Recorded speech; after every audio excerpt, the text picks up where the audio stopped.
Okay, let's look at this one. We are going to set up that debtors, okay, debtors page. So you have a few things, a few formula here. Let's look at this. This column is up to you. You want to use it, you don't want to use it. It's up to you guys. Now, first thing, you must make sure this is a table. Okay, insert table. Table cannot be that small, huh? So it should be including all of this. Okay. Okay. Okay, so this is your table. Customer card number, customer name, okay, opening balance, invoice. Okay, that's the first thing. Second is this one, we want to use data validations. Okay, how are we going to use data validation? If you look at this, without the data validation, or we call it drop down list, you have to key in manually. If you key in wrongly, then the system will run. So what we're going to do is we go to data, you click here, and then you go to data. This is data validations. Use the list, okay? And then where is the list? List is in here. So you highlight here, okay? Until, yeah, okay, so this. Okay, so now if you can see, there is a drop down here. So I will be just able to choose from here. Okay, so if you look at others don't have right, only this one have right. So you drag it. Are you okay? Now, if I add on a new data customer, they will come out automatically. Now, next thing you look at this, 6 and 7 is different, right? They have this green thing here. The green corner point is showing that your formula is inconsistent.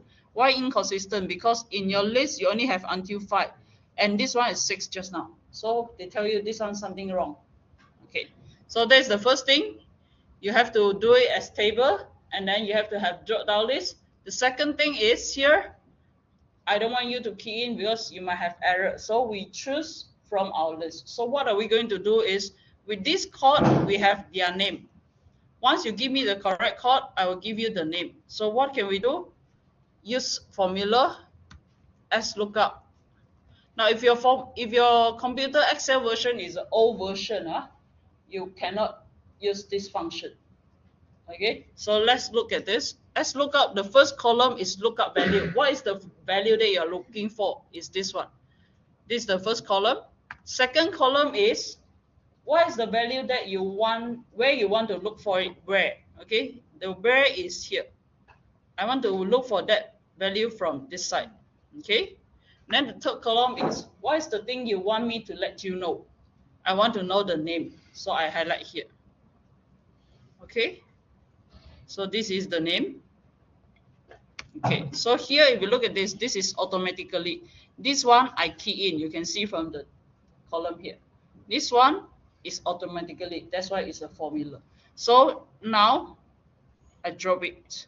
Okay, again, if I put a 9 here, let's say I add on these two things, these two functions will automatically be there. So if I put, they'll automatically be here.